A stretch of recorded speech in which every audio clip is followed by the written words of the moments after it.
Where do we go?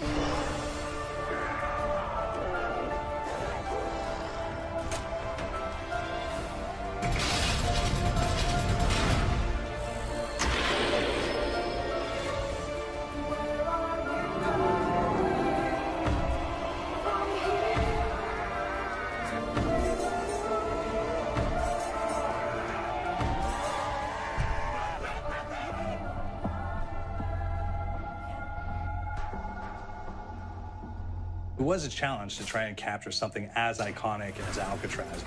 You know about this. This is arguably the most famous prison in the world, and now you're in it. Just the space, you know, the physicality of it, because it's quite claustrophobic.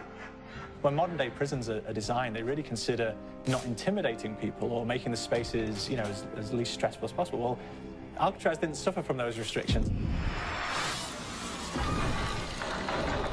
They did the research, they went out, studied Alcatraz, not just from books or internet. They were actually there to feel the environment, so it really sets a mood that gets you a little spooked.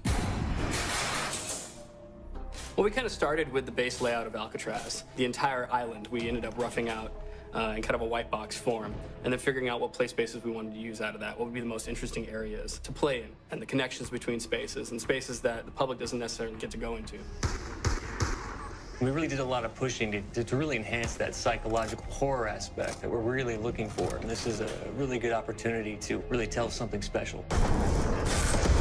Like I got stuck right through the gates to hell!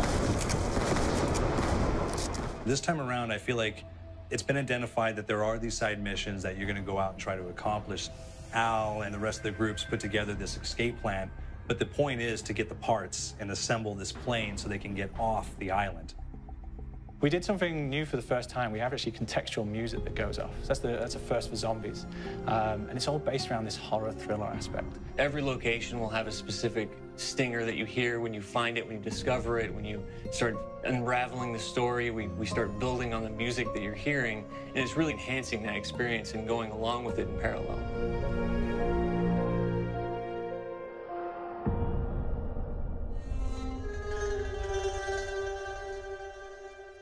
Because we wanted to embrace this kind of horror thriller element, we wanted character actors, guys who could really embody someone and then convey emotion. So that's why we went for guys like Ray Liotta, getting in that kind of guy, you know, we wanted a frantic nature. So he plays a character called Billy Handsome, who's this kind of psychopath who would be employed by the mob to kill people in interesting ways. Chaz Palminteri, he plays a guy called Sal DeLuca, an old mob boss. Michael Madsen playing Finn O'Leary. He's kind of worked himself from the floor, you know, from the streets. He's got his hands dirty in the blood and the guts a couple of times. And then we had Joe Pantoliano, and he plays Arthur Arlington, who's nicknamed the Weasel. Those guys, they bring a quality and a subtlety and timing that you can't really identify or try to recreate. Bring it on! Dirtbags! You start off in the afterlife mode, and that's just going to be, you know, what's going on. You're going to try to solve the mystery from the second you start. Afterlife, to me, brings a new element, like a new puzzle element. It forces me to think a little bit more or look for the clues or kind of think of zombies on a slightly deeper level. You see clues throughout the map that tell you, ooh, perhaps if I'm in the afterlife, I can interact with this object, or there's some puzzle going on here that I need to be in the afterlife. Back east, I whacked a dirty dentist with one of these. Took forever. Alcatraz has a Civil War kind of fort background before it turned into a penitentiary. And so we had this kind of backstory, the idea that the warden would have collected Civil War weaponry. And one of them is a blundergat. It's a fictional weapon, but the idea of the combination between a blunderbuss and a Gatling gun. And possibly, there might be a way of upgrading it to a more fantastical weapon that the players may find. You all gotta go sometime? You just went now.